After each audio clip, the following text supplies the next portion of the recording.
Up next, John Spinelli, everyone!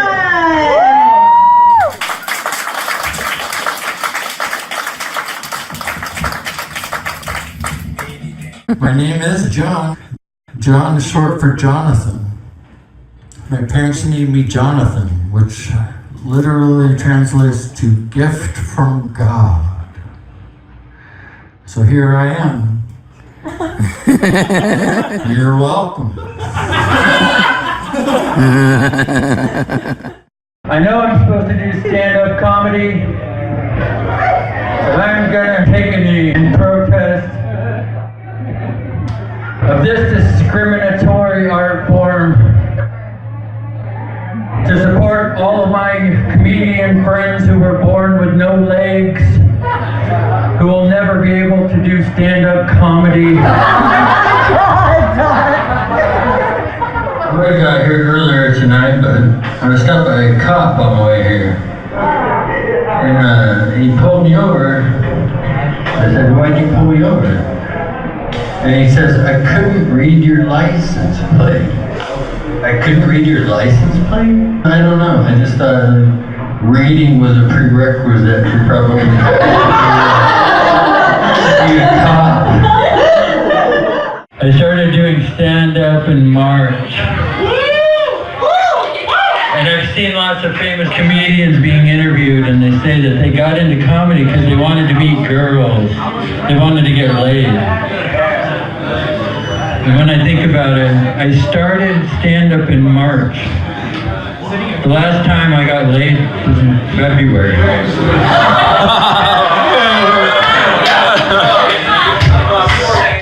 Don't get me wrong, I like pussy, but pussy's kind of like the Beatles. It's like if you had never heard about the Beatles and you had just discovered them on your own, you'd probably think it was pretty fucking amazing. The older guys in school or my dad talking about fucking my mom, whatever. That always makes me feel good. Yeah, Dad, I know you. She's yours now.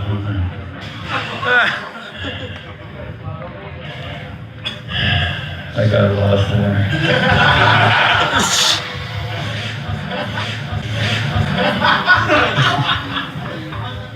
Pussy is amazing.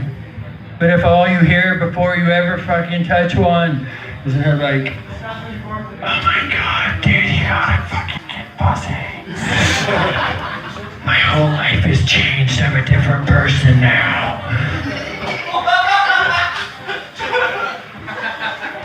My dad respects me. I walk with my chest puffed out.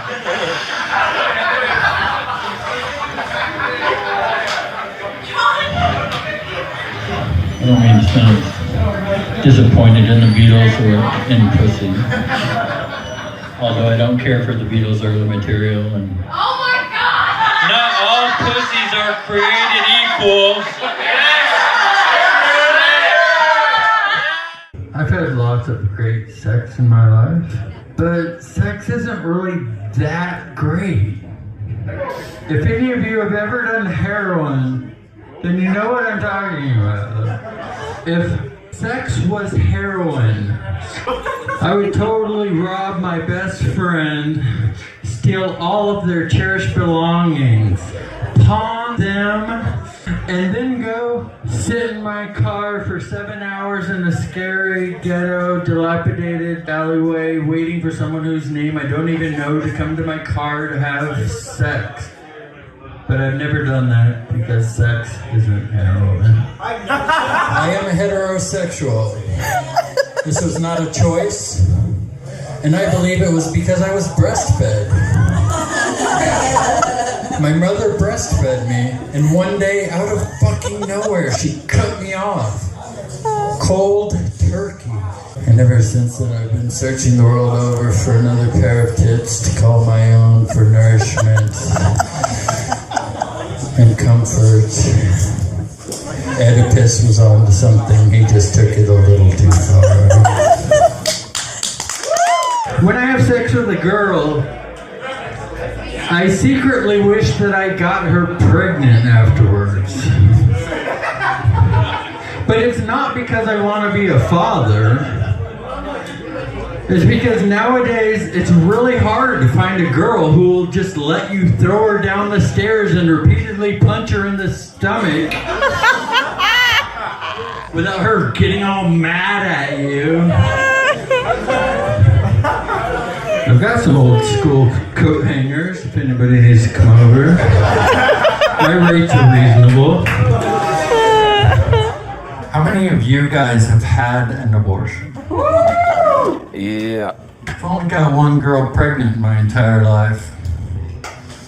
We were both college educated, intelligent, decent human beings who were perfectly capable of raising a child. It wasn't that we were unable to care for it.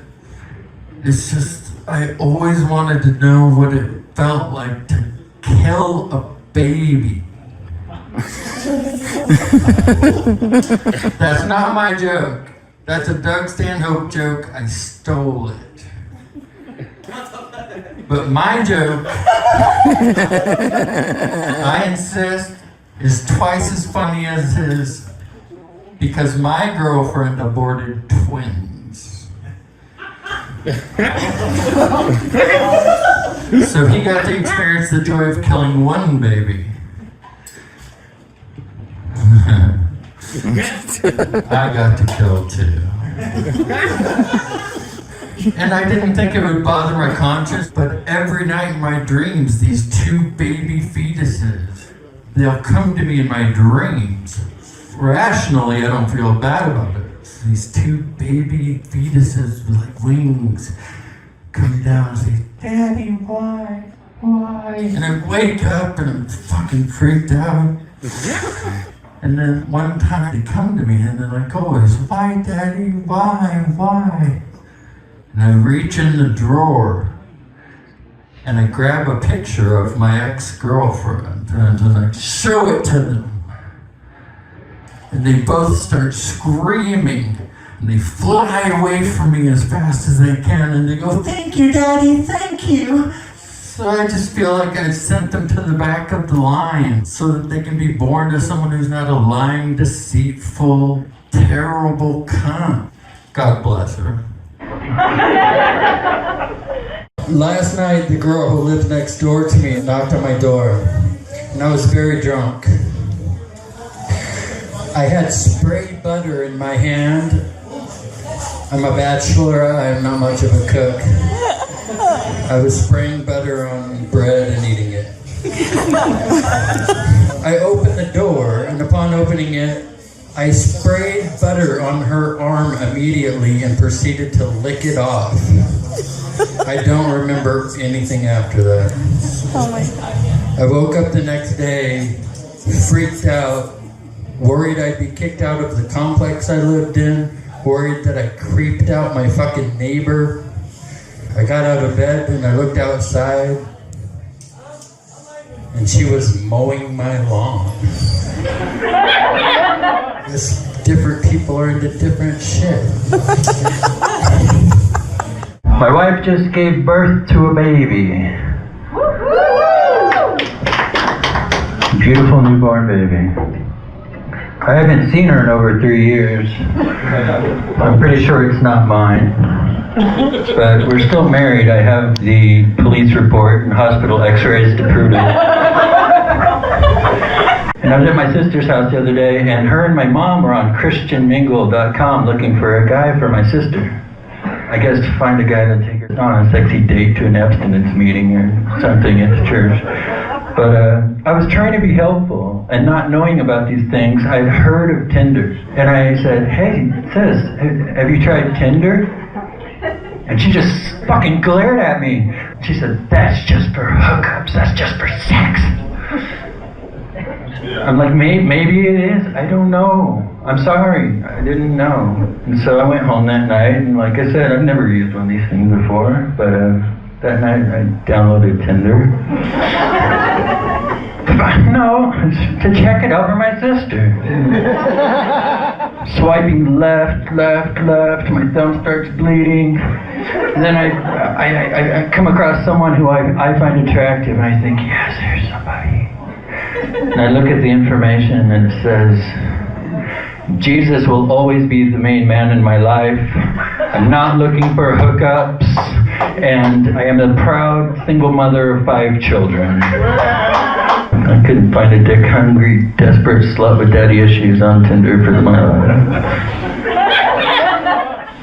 I wanted to talk about something serious, if you don't mind. This past week, I made a big life decision and I gave my heart to Jesus Christ.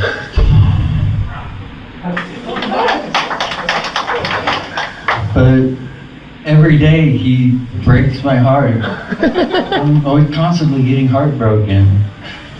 But he gives really good blowjobs.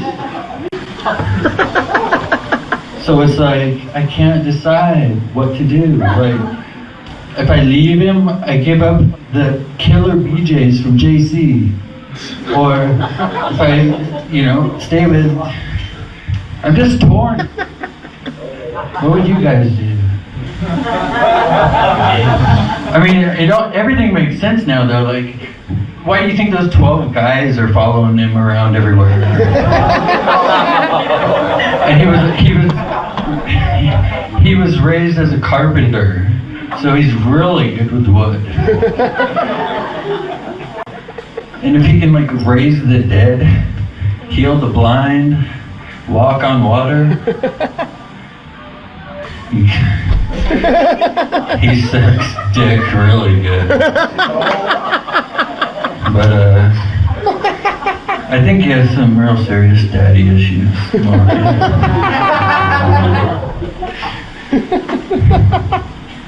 And I think he's developing a Messiah.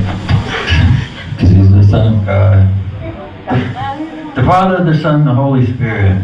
There are 3 different things, but they're one thing. Makes perfect sense if you don't think about it. Jesus loves you. Yes, I know. Because he sucked my dick so slow. Jesus loves me, yes I know, because he sucked my dick, sucked it all night, all day long. He would not leave alone my schlong. I'm sorry, I just made it up, I don't know.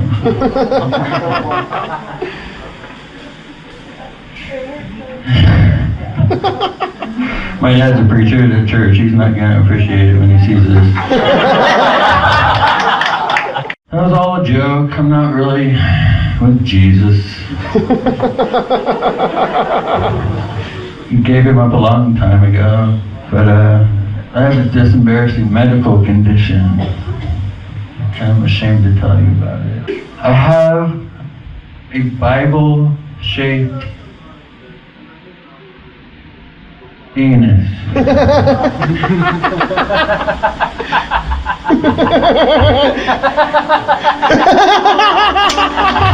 It's from having religion shoved up my ass my whole life.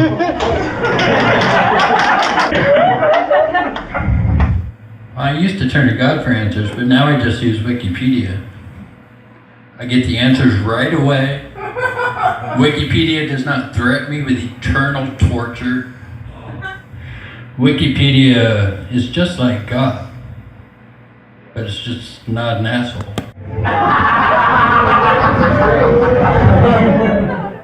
At the comedy club one night after a show, a girl came up to me and she looked at me with really bright eyes and she goes, he's telling me to talk to you. And I said, what? God's telling me about you.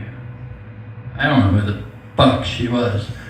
She's like, God has a special purpose for your life. You're important. And I said, what? This is crazy. What a coincidence. God's talking to me too. Right now, God is telling me that he's curious what your head would look like on a stick in my basement. Right now, Donald Trump is jacking off into a bag of almonds because he's fucking nuts. There's your fucking joke. All right, the humor portion is over. There's this commercial on YouTube, and the commercial says,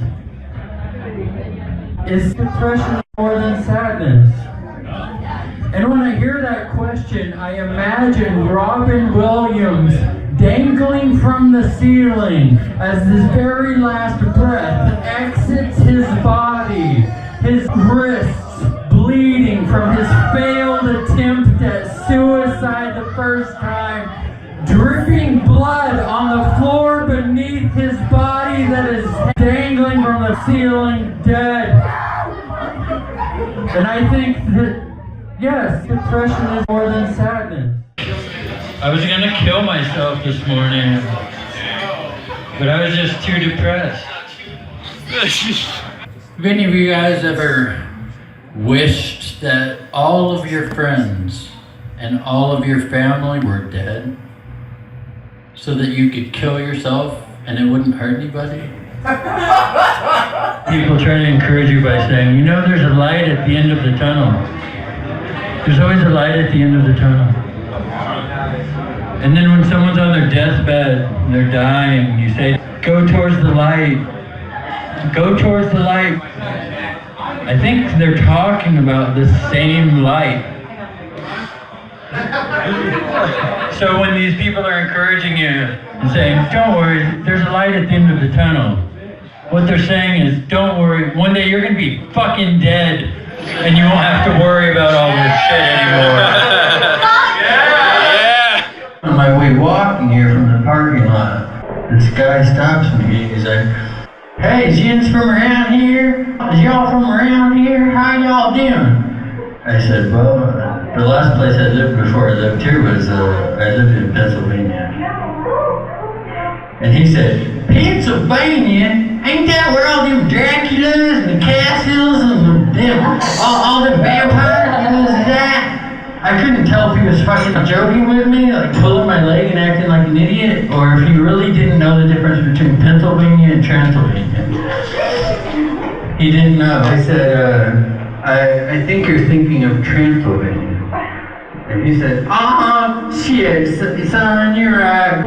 He was wearing an MSU shirt, you know. And I was like, you're not, are you a geography major? He said, huh? I would gladly contract the AIDS virus so that I could fill syringes with my blood and follow him around like a human hillbilly dartboard.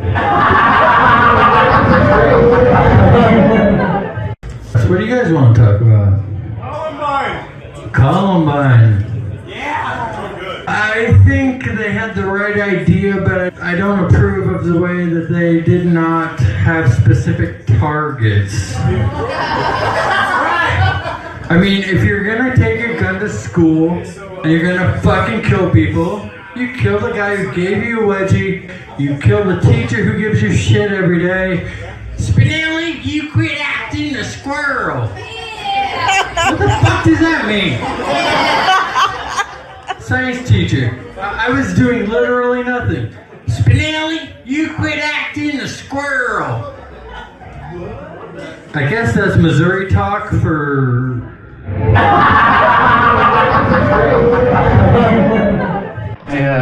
My 6-year-old nephew loves jokes, specifically knock-knock jokes.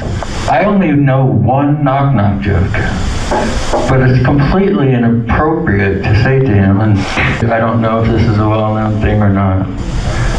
Knock-knock. Little boy blue.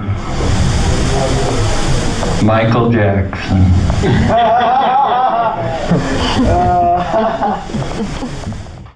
I came up here with absolutely nothing planned, and this is what you're getting. Thank you for not walking out. I love you. Yeah!